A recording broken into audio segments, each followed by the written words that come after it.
Let me see.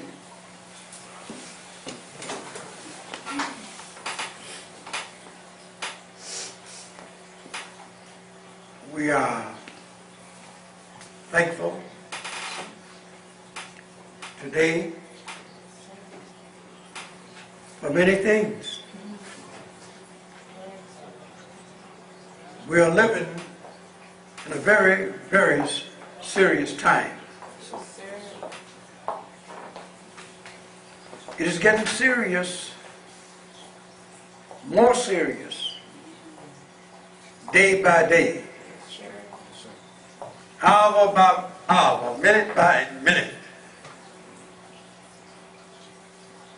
Many of our people don't realize the time that we are living in and what must be done.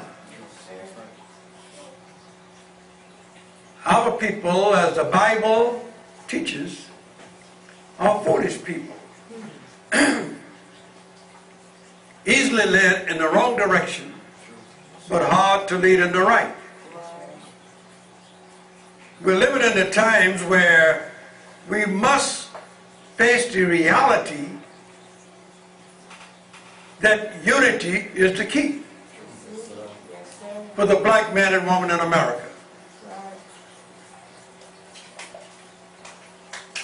If you want to be saved, get out of this hellish condition that we're in, this evil and wicked government that we're in, we must unite. God is not going to bring us out of here in disunity.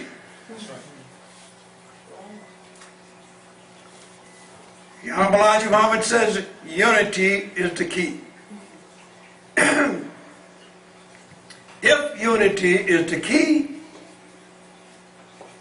then each one of us have a key to unlock our own rusty locks.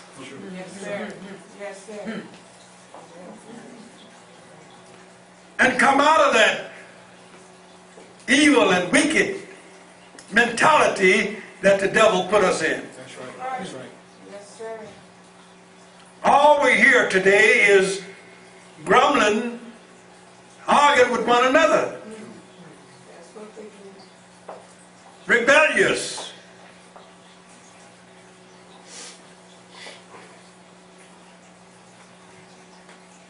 Maybe you don't understand Break it down. Yes, sir. the purpose of God coming.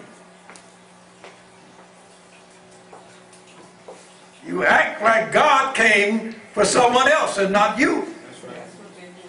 Think about it. You should be running Yes, sir. to unity, running over everybody That's true. Yes, sir. that's in your way. That's right. But you stop along the way to argue with those who don't want you in unity. That's right. It's time to forget about those. Yes, sir. The messenger warned us about those in the last days that would be doing the work of the devil. That's true. Yes, sir. That's right. The slave master is sitting back, That's right. laughing at us. Think about it. Look at them. That's what he said. They did a good job on them. That's what he said. And mothers and fathers prayed and cried and moaned and begged for God to send someone, and then when he sent them, It's true. Yes, sir. Right. you didn't want to accept it. That's it. Yes, sir. If you don't want to accept the one that God sent, you don't want to accept God. Think That's about true. it. Yes, sir. Think about it. I have been teaching for over 56 years. Yes,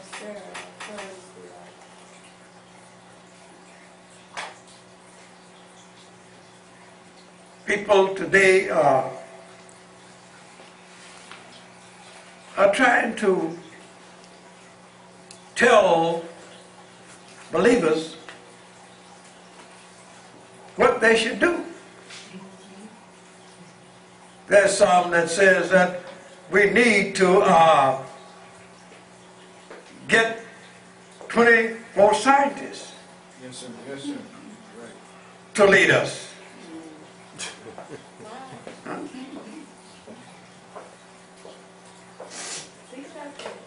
How would they pick them? That's true. Right. Good question. Think about it. Then another group says we want to get all the ministers together and choose 12. Oh,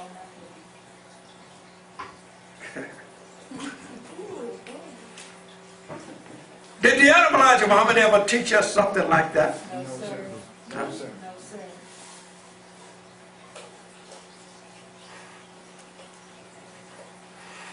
The Honorable Elijah Muhammad said that there would be no messenger after him. That's right.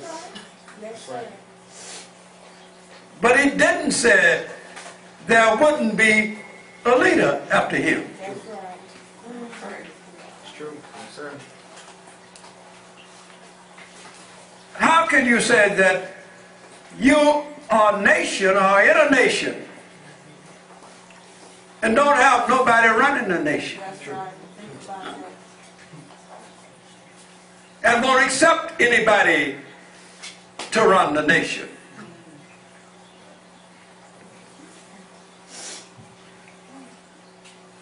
This is a serious time that we are living in. That's right. So,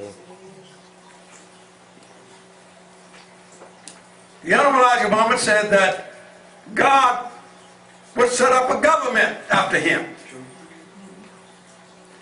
And it would be run like the government of America is run. But have you ever seen a government with someone to govern it? Huh? Think about it. Someone has got to be in leadership. Yes, sir. Yes, sir. Someone has got to be there to see that the laws that God gave us are carried out True. as God wanted them carried out. That's Yes, right. sir. That's right. He's not going to leave it to everyone to do as they please. No, sir. Huh?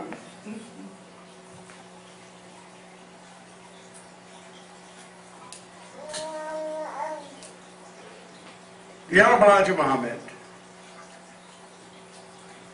said that a government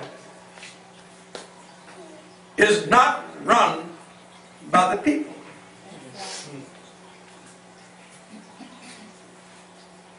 If you have a government run by the people, you have chaos. That's true. Yes, sir. There's no unity because everybody want to be boss. That's right.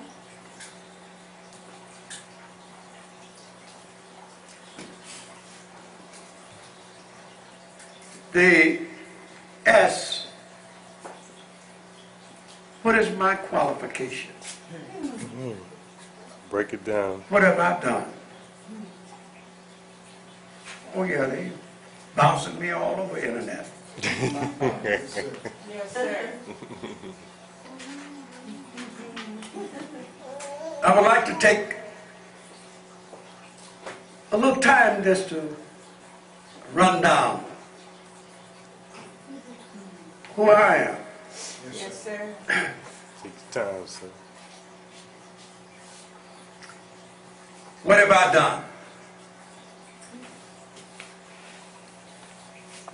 I was the first one to teach Islam in Los Angeles as taught by the Honorable Elijah Muhammad, Yes, sir. Praise. setting up the mosque there. Yes, sir.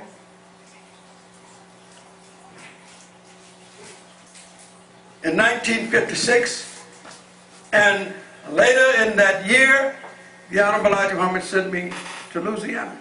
Yes, sir.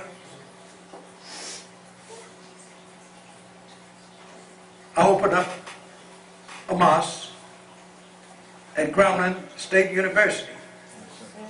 I opened up one in Lake Charles, Louisiana. And then he brought me back to Los Angeles. At that time, we had the Pittsburgh Courier that we were selling to the people for a nickel and a dime.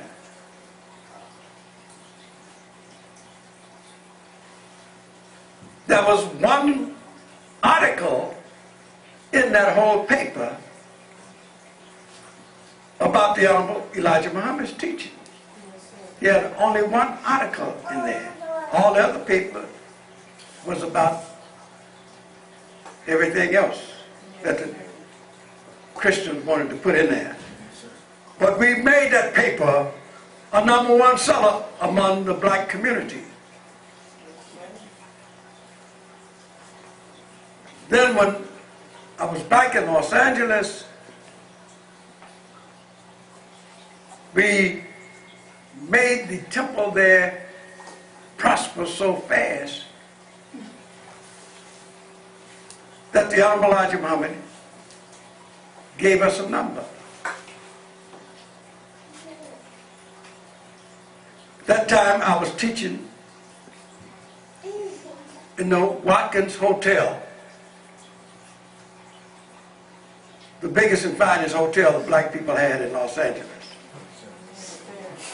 It wasn't integrated like it is now, where they could go out in Beverly Hills, Hollywood, and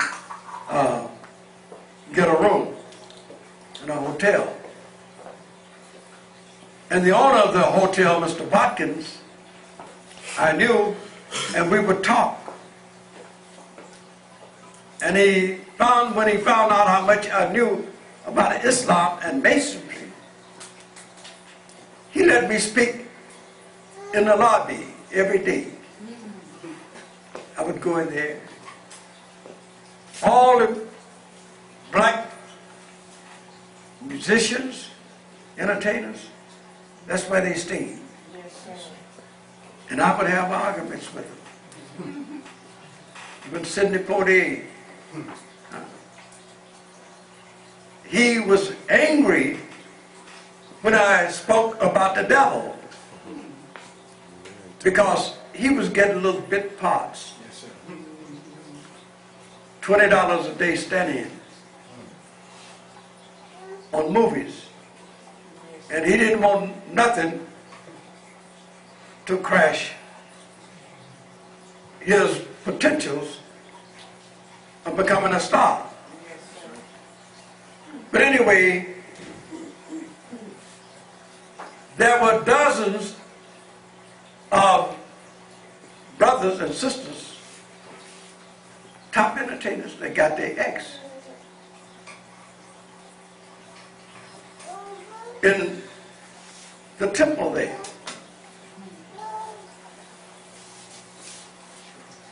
This is how we grew so fast. When I started teaching at Nominee and Jefferson, then the musicians would come, and people would come to see the musicians, more or less, and they would get to teach. So it grew.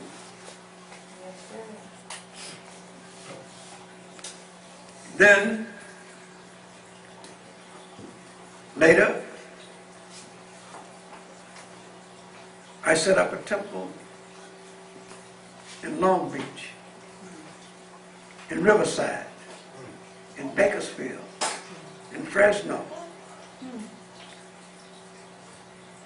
And everywhere I set up a temple, it grew. Yes, sir. Then the messenger sent out the word that he wanted a temple in Phoenix, Arizona. Yes, sir. nobody wanted to go down there in that desert with heat of 119 and 20 degrees. Right. So I told him I would go. He said, brother, you got duties with these other temples that you're teaching in 3 and 4 times a week. You won't have time to go there. I said, well, the old apostle, you wanted a temple there, and I'll go. So I took 4 or 5 brothers every weekend from the temple in Long Beach, and I would go to Phoenix. And within a month, we had 35, 40 people Yes, sir. accepting the teachings. Praise the Lord. And then the Honorable Muhammad told me, he said, move down there. Turn the temple that you're teaching in now over to some of the assistants ministers and move down there. So I moved down there. Not realizing what a blessing it would be for me to be there. Yes, sir. Praise the Lord. After I moved down there, then he told me to find him a home there. He wanted to move there. Yes, sir. Praise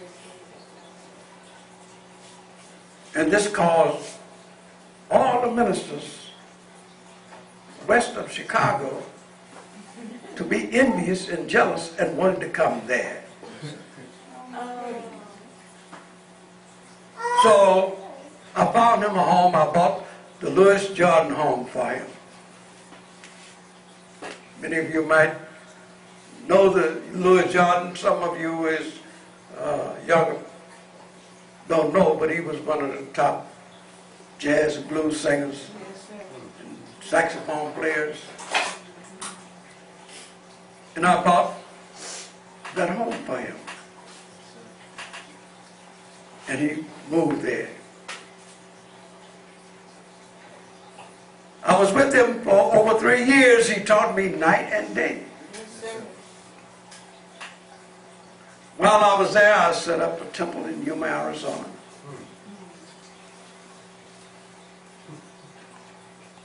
And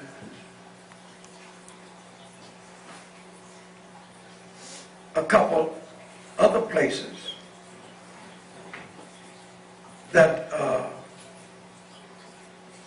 was not prosperous.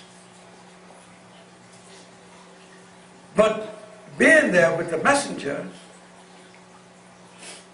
he taught me day and night.